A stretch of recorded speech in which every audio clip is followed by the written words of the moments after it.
Tim, how are you? I'm doing just fine, Dan. Walking through SFO, ready to head off to Cleveland. Can't get any better than that right there. Is it wrapped up in Game 6? Hey, listen, with LeBron James in Cleveland, I'm never going to say I'm guaranteeing anything, but I think the Warriors have to kind of figure Cleveland out and force Cleveland to do things that they don't want to do. We see them playing a little off balance, pulling Mozgov off the court. I understand that, but it's not really working. I don't know what else they go to. And I think when Steph Curry starts heating up, we've seen it now in several series. When he gets going towards the middle of a series, he just keeps going. Now, he's had some slow starts at the start of series, this one too. When he gets hit that three to get him in overtime in the first round, he hits the 62-footer in the closeout game against Memphis. He's lights it up in the fourth quarter last night. When Steph Curry gets going in a series, works his way through a series, finds the open spaces, figures out where they are, pretty much series over. Who's your MVP right now? I understand LeBron, certainly the most important player. Without him, there is no series. Without him, this is a sweep. We're not even talking right now. But I do tend to favor the players on the teams that win. I mean, that's sort of what you're supposed to do. If there is a comparable player to LeBron James on the team that wins, which I'm assuming is the Warriors at this point, whether it's 6 or 7, I'm going to say Steph Curry. And I know he had a really bad game, too, shooting-wise, for sure. He still controls what the Warriors do. He still is the guy Cleveland has to double team, which opens other players. He's the guy who's making the pass, maybe that leads to the pass, leads to the basket. If the Warriors win this, because of what happened in the fourth quarter, largely in my mind, and that was the quarter that determined the series, probably, I'm going to say Steph Curry. Now, LeBron goes for another 45, and Cleveland finds a way to win Game 6, and he plays great in Game 7 no matter what happens. LeBron's going to have a great argument. I'm going to listen to that. Iguodala's played tremendously. I mean, for a while there, he's outscoring LeBron, quarter by quarter. Not anymore, but Iguodala's been gigantic. I just think Steph Curry, I've seen it all season long. Maybe this is a season-long bias here, but he's the reason why the Warriors are what they are. There's no question about that. Even when he doesn't play great, he's why they are here. He's starting to play great. I'm going to say Steph Curry right now. How much motivation has been this Matthew Dellavedova love affair that the media's had? Just a little bit. Yeah, they don't love it. Steph Curry does. I tweeted out a picture of him when someone was asking, positing that he was losing the matchup to Dellavedova a couple games ago, and Steph did not make a face that you would say is a happy one. They don't love that. They don't. They think as Draymond Green said last night, borderline tough, physical, and dirty. They don't love what Dellavedova's out there, and they especially don't love that he's getting praised for it. Now, he played some good defense on Steph Curry in Game 2. There's no question about that. But not like Steph Curry can't score on Matthew Dellavedova. That's what they were not loving. What Cleveland was doing was sending a big out there to double team on the pick and roll. He makes the pass. Other guys weren't making the shots.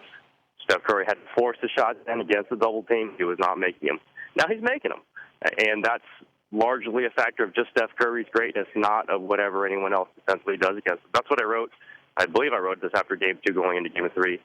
When Steph Curry gets going, it really doesn't matter who's guarding him. You know it when you see it. He just starts shooting the ball, and it's going to go in. And that happens towards the end of Game 3, which they still lost.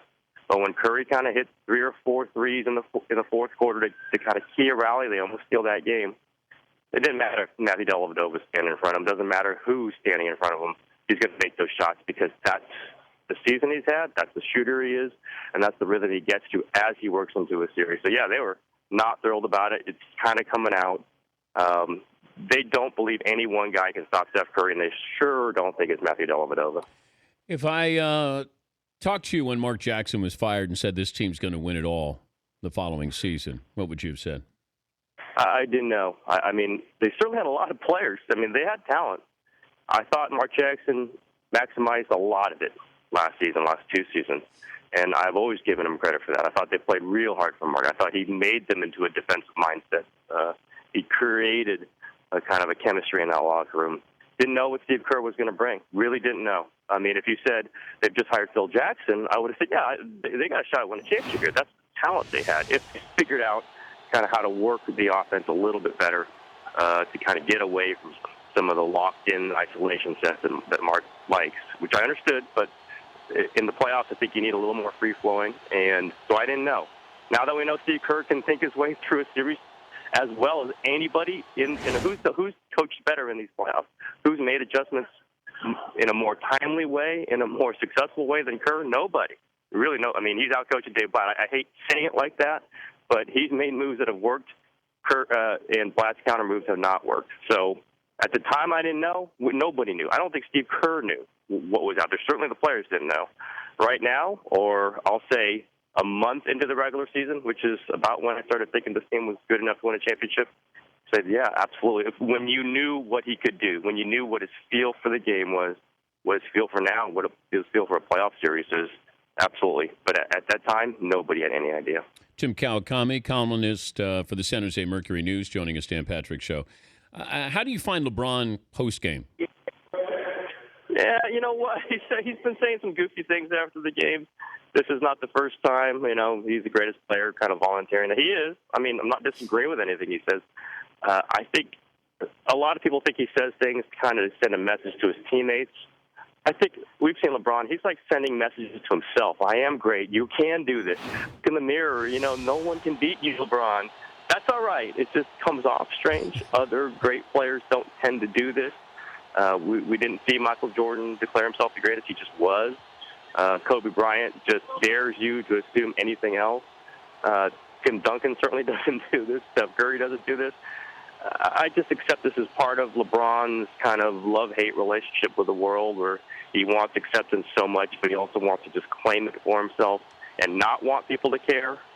So it's this kind of LeBron personality that we're seeing on stage every time. It's just kind of this, do you really have to say that, LeBron? Like, did he really have to say before the last game, hey, I've been in tougher places and situations with this. I had to go into Boston. Well, fans at Oracle Arena weren't too thrilled to hear that. It's all on the basketball court. That's what decides it. But sometimes the words he says kind of can be thrown out there and taken a lot of different ways. He said he's the greatest player. He is the greatest player. He's proving it.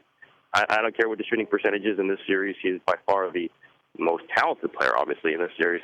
You don't have to say it. You don't have to give all of us fodder to talk about. But that's who he is. It's not going to change. He's going to say some interesting things after games. It's just LeBron. Safe travels there to Cleveland, Tim. Thanks for joining us. Anytime, Dan. Appreciate it. All right, Tim Kawakami, San Jose Mercury News columnist.